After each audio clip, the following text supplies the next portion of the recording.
แล้วพี่น้องเดี๋ยวนี้แหละมันเสียจะหอกเข้าหรอกหอกเข้าแล้วเขาจะขึ้นไปเลยนะเขายังไม่ได้กินข้าวซ้อนหรอกว่ามันใกล้จะเห็นพ้นแล้วเนาะใกล้ละพ่อจะมาแล้วเนาะแต่เขายังไปไกลนิดหน่อยแล้วเขาเดี๋ยวเขาจะไปกินข้าวซ้อนอยู่เทินภูขึ้นอ่ะมาพ่อไปเนาะนี่ก็หอกเขาด้วยหอกเขากำลังหอกเขาตอนนี้หอกเข้าเลย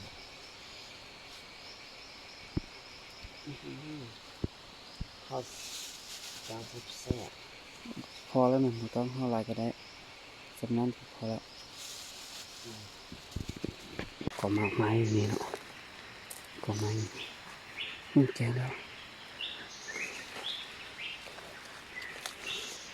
ตัวนกก็ห้องแค่ห้องวันเขาหมักก็หมักนำกันด้วยกันทุกคนนะนี่ถึงมันแจ้งได้แต่ว่าอยู่ลูกนี่มันหนึ่ง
ไปเก็บน้ำกันเลย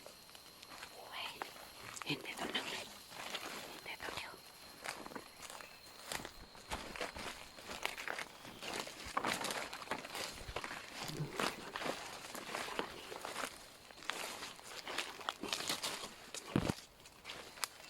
ตาย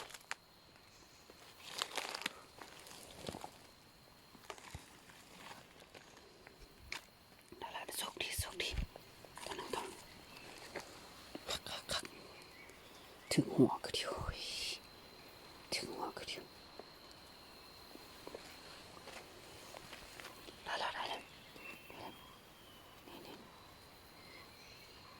ตัวแม่ตั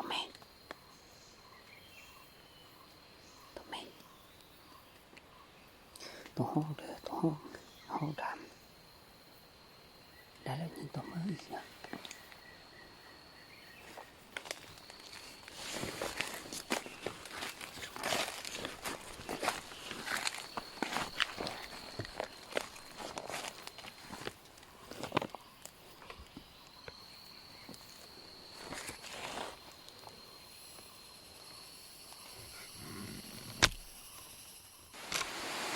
ตอนนี้ฝนตกแล้วเนาะ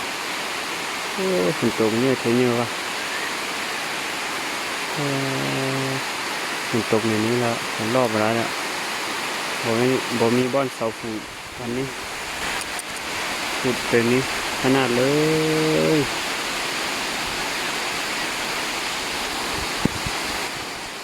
ตอนนี้ละฝนตกแท้ตกว่าละข้าพเจ้าจะเสาขุดอยู่นี่เนาะข้าพเจ้าจะกินข้าวอยู่นี้ด้วยเ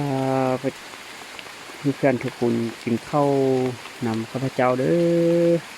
อหอดนี้เนาะฝนแท้ฝนว่าเราเอาเพยางนี้กลางอย่างนี้นั่งนี้กินข้าวเลยกินข้าวอย่างนี้มีห้อยน้ำน้อยๆอย่างนี้เลยพอกินได้เนาะห้อยน้ำนี้เนาะมากินข้าวนำกันเด้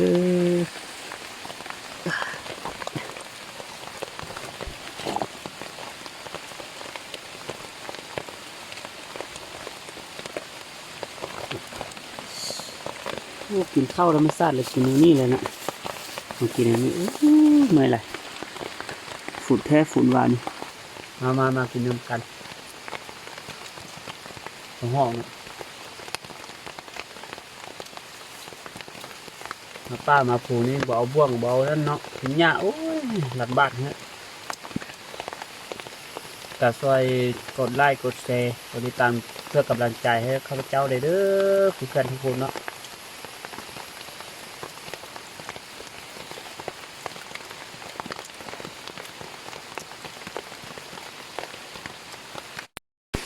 เอาตอนนี้ข้าพเจ้าก็กินข้าวแล้วกินข้าวอิ่มแล้วเนาะข้าวอิ่มแล้วเขาจะพากันเดินต่อเนาะไล่ เข้าไปอีกต่อเด้อเพยางนี้เนาะโอ้หนาวนะตอนนี้ฝุ่นหึงอย่างฝุ่นแท้ฝุ่นปะ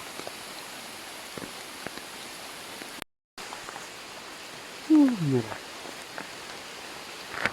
เดี๋ยวมาอย่างนี้มัดเนาะ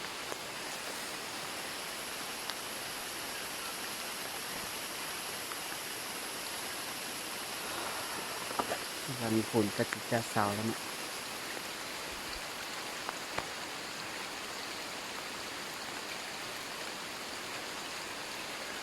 เอ้ยมานำกันนะมาไปเข้าป่าอีกต่อเด้อ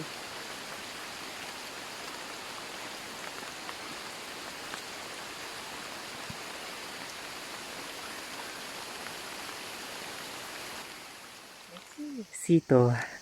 น กตัวหนึงก็3 ตัว โอ้ยบ่มีที่เนาะนี่ เครือบุบเอียมีเสีย2 บาทไก่ประมาณ50นี่แหละ50 เมตรนี่แหละ ได้จักโตวก็เอา โดดยิงลักให้หมดถือ จักโตวก็เอาจักโตวนะบ่เป็นหยังเนาะ เมื่อยแห้ง มาเจอกันแล้วจากนั้นจะเอาเบิ่งหนองกันเด้อ เมื่อยกันเมื่อยแห้ง สามมื้อแล้วก็จริงเดี๋ยวนี้เราก็จะลงไปแล้วเนาะไป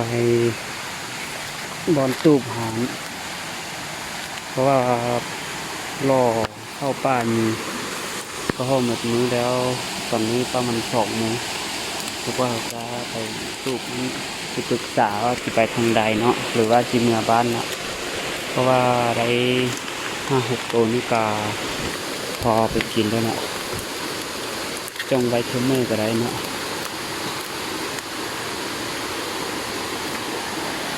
เป็นทอดห้องน้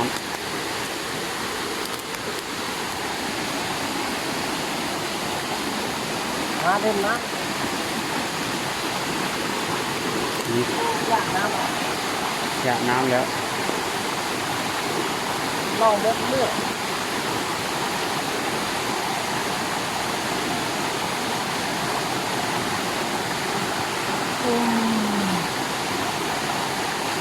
บ่มีถ้อยมีเจาะบ่มีสิเหลอแล้วเอามือเนาะ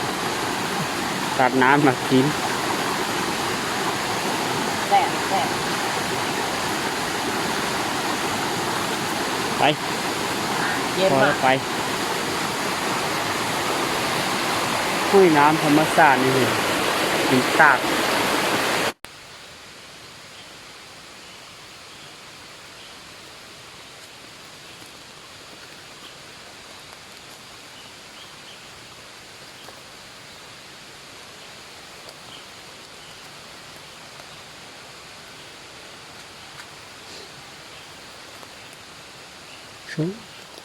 xuống tua số khó đến đấy phải cái xả xả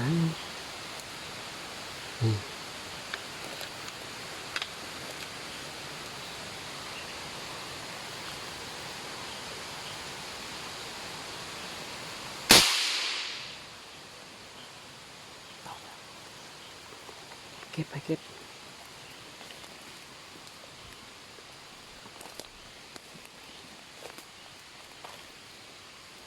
khô muôn mất muôn mất ha ha thôi thôi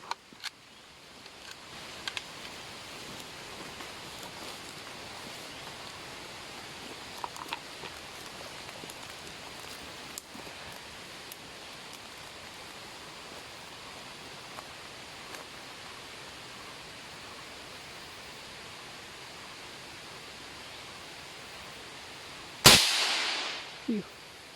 กแล้วตกแล้วไปไปไปไป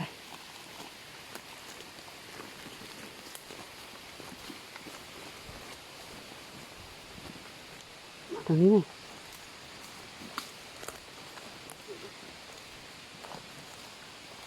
ตอนน้องcũng tậnน้องcá rê hồ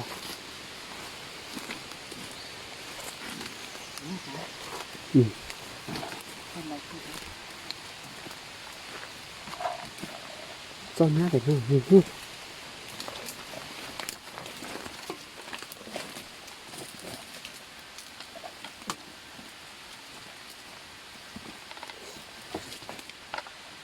không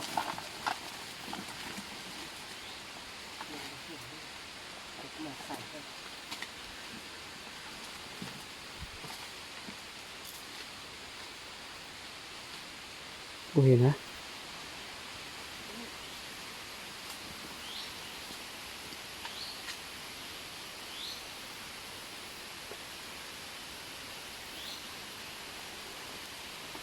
cái sọn nó còn được wow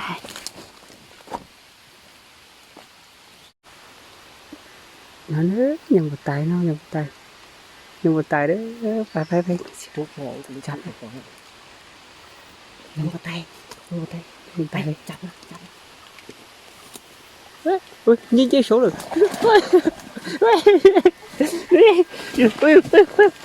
phải đó rồi mẹ chưa nói điều là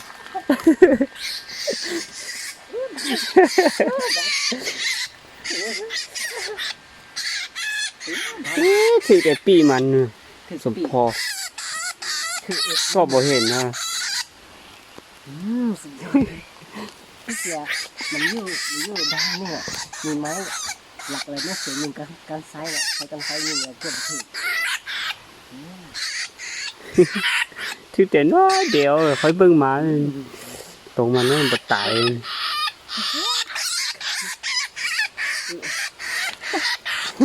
ngàm cái nào nó ค่อยกับคืนขึ้นไปนอนเลยนะ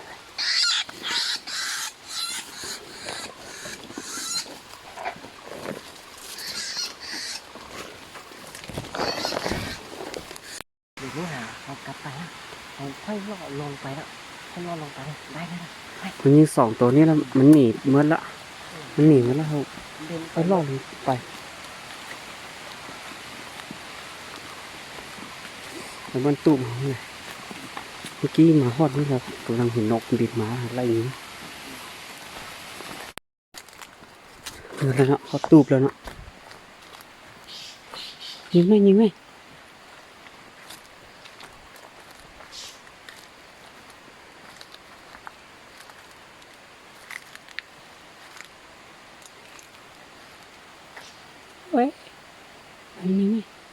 บินแล้ว นี่นะคือตุ้งเหรอ ตูบเลยเด้อวันนี้แหละนอนอยู่นี่นะ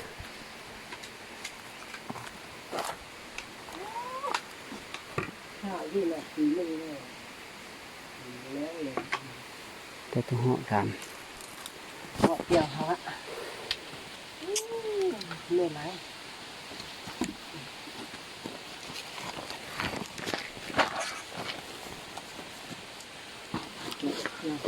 เก็บเครื่องไว้เก็บเครื่องออกมัด ฮ้อน กินเมื่อจึงมาเด้อ มือจังมาแล้วตัวแห้งยังสองตัว จะให้ดีสองตัว ตัวที่ตัวแห้งแล้วเนาะ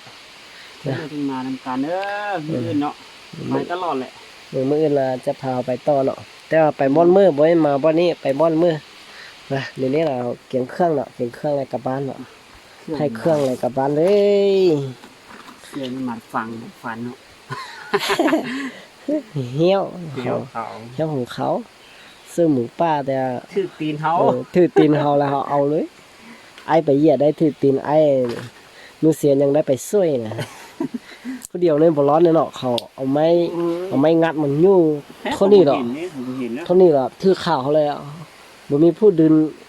ไม้อันนั้นมาเลยเอาออกไปได้เลยเนาะแม่ขาเขาเลยเนาะยู่เลย ข้าพเจ้าขอลาก่อนเด้อขอ ไปเด้ออย่าลืมกดไลค์กดติดตามด้วยครับ เป็นกำลังใจให้เราทุกคนเนาะจะมีแหงขึ้นถูไปยิงนกยิงหอกให้เพื่อนเนาะ เนาะ อืม นี่นะ เมื่อยแท้เมื่อยว่าเลย